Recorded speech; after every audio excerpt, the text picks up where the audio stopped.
here's the go. I bought a couple of abandoned houses in Japan with some land around it, and in this video I'd like to explain some of the challenges I faced, just basically the process I went through to do it. It's a little bit more complex than buying a standard property, mainly because part of the property was agricultural land and there was a bit of forestry as well. While I'm yakking away, you'll be able to see me and a couple of my sons saving it from nature because it had basically turned into a jungle, having been abandoned for about 25 years. This footage you're looking at now is actually a son of mine and I walking towards the property for the very first time, and I was just roughly taking a video with an old GoPro that I used to have. There were a number of properties I was looking at the time, like there was a sawmill up in Aomori, but the location wasn't too good and I ended up missing out on it anyway. There was also a pretty cool property by Kansai Airport, but it turned out that it was a chemicals dump, and I just wasn't too keen dealing with the chemical side of things. Down in Hagi area in Yamaguchi, there was a pretty cool hotel overlooking the sea, but it was just full of asbestos, so avoided that one. There was several that it had other issues like murders and whatnot happen in them. Really good cheap properties, just with issues. You got to look out for that kind of thing when you're looking for a property in Japan. Is look into the details. There's usually a property report, and they usually have to be honest about what's happened with the property or what the issues are.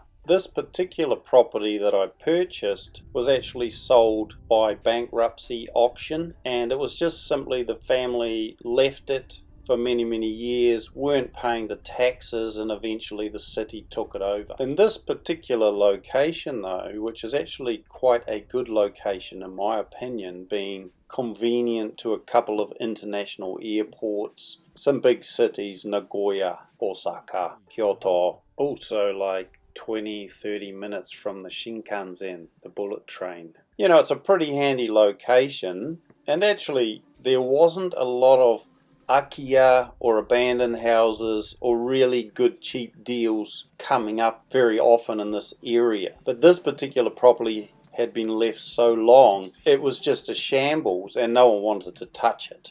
I think that was the main issue. And then add to that 7 titles, 2 of them agricultural, 1 of them forestry, and the remaining residential land.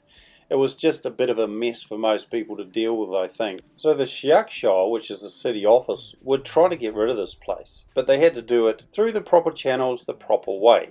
They couldn't just give it away, and I bought it for the price of a cheap second-hand car, to be honest. I mean, it was relatively cheap, but it requires a lot of hard work and money spent on it. So it's not really cheap if you look at it that way. Mainly, we were working with the civil servants in the Shiakusho, which is the city office, and the Saiban shop, which is a court. The complicated part was actually getting certain signatures from the Nagyo Inkai, which is the agricultural committee, and unfortunately the Jiji Kaicho, which is sort of like a local affairs chairman, he was very reluctant to meet up and give his hanko, like his stamp, on some important documents to make it happen, and we would keep arranging a meeting and he would turn it down at the last minute and not show up, and it just became impossible to get things into the Saiban show, the courthouse, on time because of that. So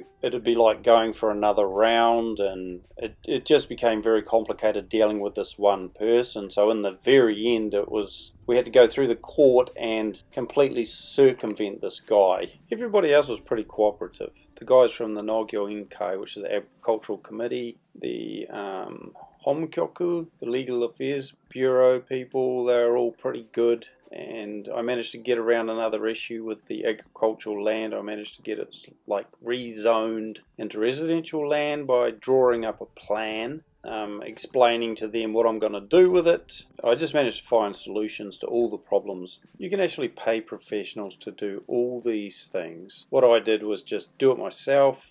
I'd take something along, they'd say, that's not good enough. And I'd say, well, how can I fix it? Or what's wrong with it? And then I'd fix it and bring it back again. For the plans for the property, I actually probably changed it 20 times before they accepted it. Maybe they just got sick to death of us. In some countryside areas, some of the locals are not totally receptive to outsiders. Possibly not really that receptive to foreigners moving in or doing things in their area, which it's not a big problem. I mean, you just got to keep an open mind and just go with the flow a little bit and be really polite to everybody. And some of them will come around. Like the old lady next door, she just said straight, it's like, okay, foreigners. Well, at least you speak Japanese. That's good, we can communicate. It'd be nice to have somebody next door. No one's lived there for a long time. It kind of worked out alright in that regards, but it's still early days. I would suggest doing the aisatsu, like greeting to the direct neighbours, and tell them that you're moving in and you're going to be doing some work, and if it's a little bit noisy sometimes, sorry about that, etc. The simple answer to the question, can foreigners buy property in Japan, is yes, you can, but it's not going to qualify you for a visa. I personally actually run a business out of Hong Kong, so I'm not in Japan all the time, so I'm not too worried about the visa, but in the future, who knows, it may actually become a problem for me. One thing about the Japanese countryside is there's some amazing wildlife. Just going out to the property, I've seen these big orange foxes and beautiful colourful pheasants, raccoons, there's deer, inoshishi pigs, all sorts of things. But some of these animals are actually pretty dangerous. I mean, I had a bit of a run-in with these giant Asian hornets. Actually, when I was looking at the property report, it actually says very clearly, like, when they tried to do a survey of the place, someone was attacked by bees. It says bees, but I guess Suzumebachi, the giant Asian hornet. And when I went out there and I was poking around, I actually got attacked by one, which was quite exciting. It got the old adrenaline going, that one. There is quite a large troop of monkeys that turn up most days to eat the fruit off the fruit trees on the property. They're quite hard case to have a look at and watch sneaking around the place. They're like little ninjas.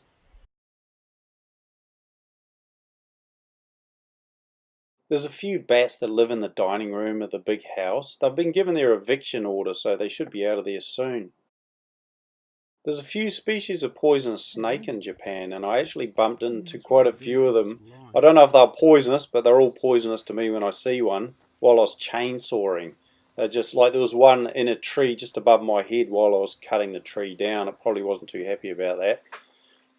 There's also a few species of bear in Japan. I mean, Asahi Kirin, Sapporo, and some of the four-legged ones as well. I think there's the black and the brown bears, basically. I haven't seen one yet, but they are a bit of concern. Actually, if you're with lots of mates, it's not usually a problem because they only get the slowest runner. If you're alone in bear territory, they say just wear a bell, and it kind of lets them know you're coming and they move away and don't bother you so much. The brown bears are more dangerous than the black bears apparently, and if you can learn to identify the feces, that can help too. The brown bear feces usually have bowels in them. I have several different plans for this property regarding the houses, and I'm not going to choose a plan until I get right into it and investigate properly and see the situation clearly. At this point in time, the power, water, grey water, sewerage are all not connected. Some of the trees that are growing around the house had actually damaged the roofing tiles and caused a little bit of leakage, which had damaged some of the framing, including some of the structural framing, but not too much. So basically I had to get in there and get the chainsaw out. It took 2 days, and I just spent 2 days chainsawing all the trees that I didn't want, or most of them, and clearing the place so you can just walk around. While chainsawing, I did actually cut something down that I possibly shouldn't have. I'll explain that in a couple of minutes.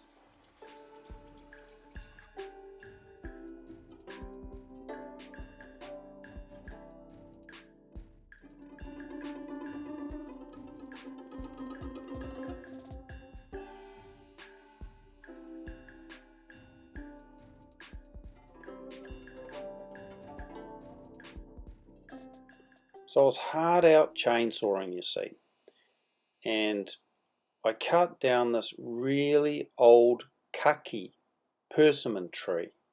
I mean, it was like really, really old. The center was hollow, and it looked like 100 years old.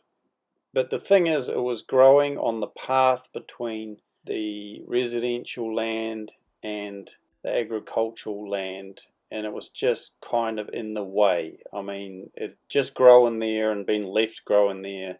And I just made a decision on the spot. I thought, well, I'll just clear it because I want to make it like a decent track up there to get a small tractor or something up and down. And it's like, it's old. I'll just cut it down. Now, the dear old lady next door, I mean, I'd had a couple of yarns to her. She's a nice old lady. Her husband had passed away years ago, and she'd been living in this big old house by herself. And she'd be like 85, 90 years old, but really sharp.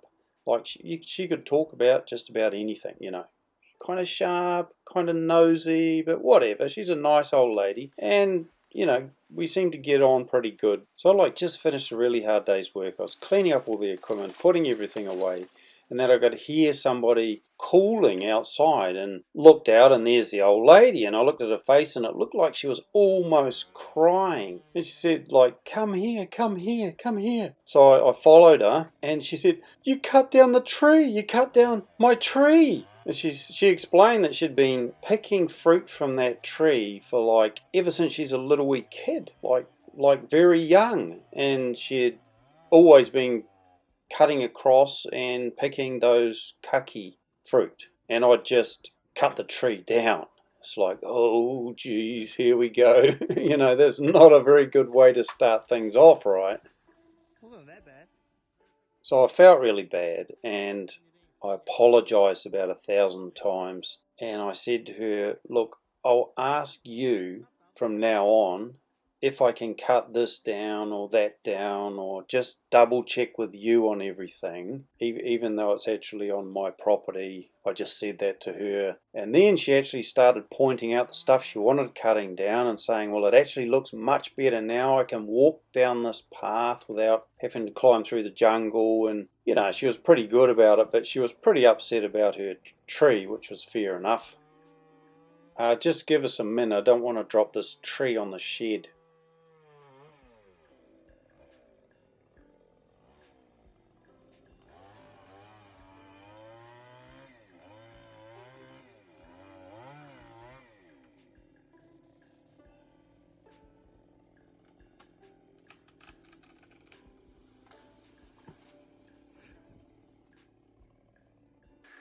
There have actually been a number of neighbours that have popped over for a nosy.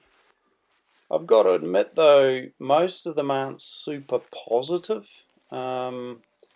It's mainly because of the property itself. I mean, they look at it and it's like it's a junkyard, jungle junkyard or something. They're pretty honest about it, which is fine. I mean, it's true. If you look at it, it's like, geez, who the hell would want to touch that? I do understand. It's not a problem at all. But yeah, there was one guy that turned up, right? He's got this hybrid Toyota. He rocks on up when we're just cleaning up again and putting things in the car to leave. And he said, oh, you're the guys who bought this place. Why would you want to buy that place? There's much better places around here for about Yakuman or so. You could buy one. And, you know, he made a good point. But he doesn't know how much I bought this place for a start. And, well, it's just he's a really old guy. I mean, he's probably seen the place when it was brand new. I do understand. I'm not going to complain about anybody saying negative things about the place. But it would be nice if they just kind of said, oh, welcome, nice to see somebody fixing the place up and tidying it. It's been like that for years and years. It'd be quite cool if somebody moved out here and moved into it, because a lot of families are moving out of the countryside area. So you'd just think they'd be a little bit more welcoming if people moved in, rather than the whole place turning into a ghost town. Not that it's exactly like that in that area. There are quite a few kids around and that, but it's still generally an aging population, and more younger families are moving out to the cities. So Anyway, each to his own, not a problem.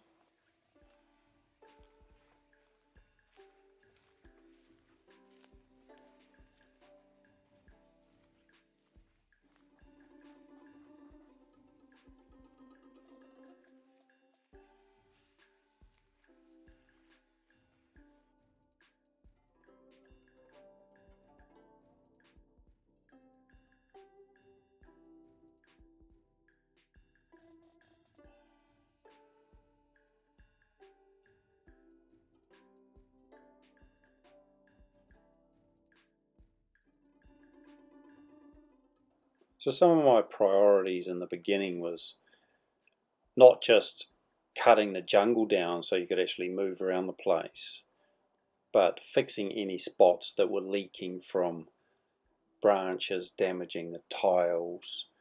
And one part in particular had got really bad because the tile damage had led to leaking, which had completely rotted out the ridge board, which is just over the workshop area in the small house, because there's an actual workshop there because the guy was an electrician and he's got lots of different tools and stuff which were all just left behind, which was fantastic.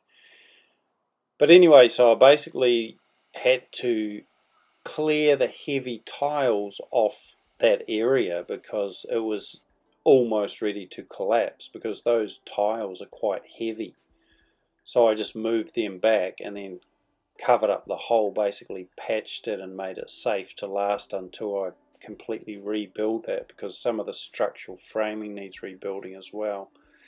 Also, the main door on the small house has just rotted out. It was just a mess, and I found some old doors in a little shed, and a few of them didn't have any rot or anything on them, and even the little rollers underneath worked.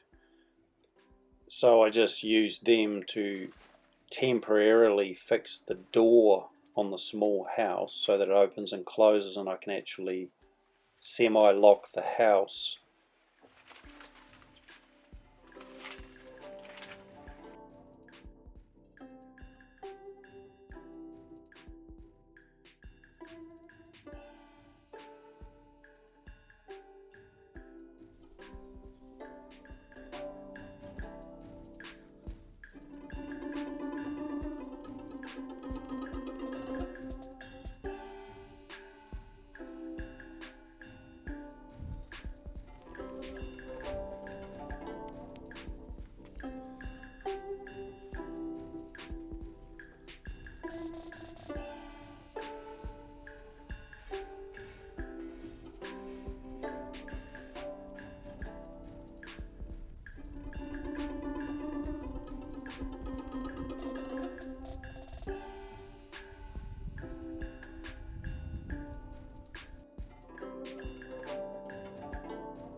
And until next time, chill the beans.